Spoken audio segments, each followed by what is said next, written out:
ఆత్మహత్యనే అన్నింటికీ సమాధానమా? ఫ్యామిలీ చనిపోవాలి అనుకోవడం ఎంతవరకు కరెక్ట్? సమాజంలో ఎంతో దారుణమైన పరిస్థితిలో ఉన్నవారు బతకడం లేదా? కనీసం తిండి కూడు గుడ్డ లేని ఎంతో మంది దారుణమైన స్థితిలో కూడా ప్రాణాలను నెట్టుకొస్తూ బతుకు బండిని ఈడుస్తున్నారు. అలాంటి వారిని ఆదర్శంగా తీసుకుని జీవించాలి. మూకుమ్మడి ఆత్మహత్యలు దేనికి, ఎందుకు?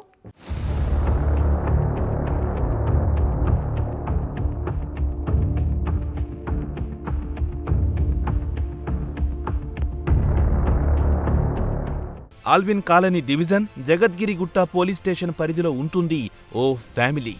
సతీష్ కుమార్, ఆయన భార్య ఆమని, కుమారుడు నితీష్, కుమార్తె శ్రీజావళితో కలిసి జీవిస్తున్నారు.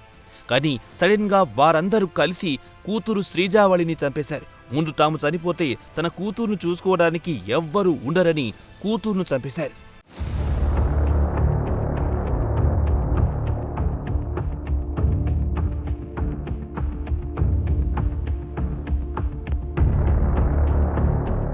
కొంతకాలంగా ఆ కుటుంబం తీవ్ర ఆర్థిక సమస్యలతో సతమతమవుతున్నారంట. దీంతో మనోవేదనకు గురైన సతీష్ దంపతులు 2 రోజుల క్రితం పుట్టుకతోనే దివ్యాంగురాలైన తమ కుమార్తె శ్రీజావళిని చంపేశారు.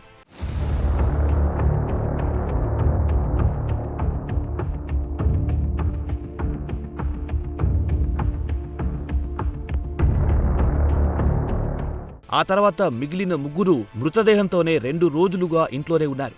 బుధవారం నాడు వారు చేతులు కోసుకొని ఆత్మహత్యకు ప్రయత్నించారు. కుమారుడు నితీష్ ఈ విషయాన్ని తన స్నేహితుడికి తెలియజేశాడు. తన స్నేహితుడు ఈ విషయాన్ని పోలీసులకు తెలిపాడు. వెంటనే స్పందించిన పోలీసులు సంఘటనా స్థలానికి చేరుకొని ప్రాణాపాయ స్థితిలో ఉన్న ముగ్గురిని ఆసుపత్రికి తరలించారు.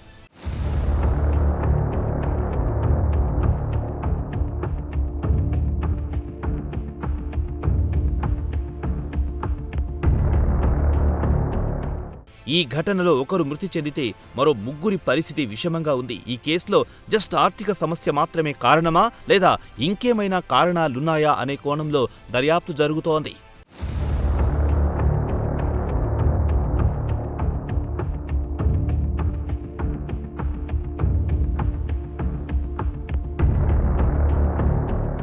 సమస్య ఏదైనా చావు శరణ్యం కాదు.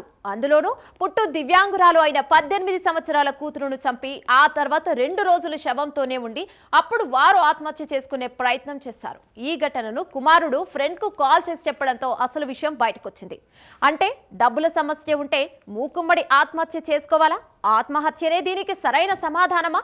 బతికి సాధించాలి. కష్టాలు కామన్, కానీ జీవితంలో వస్తున్న ప్రతి ఘటనను సవాలుగా తీసుకుంటూ ముందుకు వెళ్ళాలి. అంతేకాని చావులు సమాధానాలు కాకూడదు అంటున్నారు ఈ ఘటన గురించి తెలిసిన కొందరు.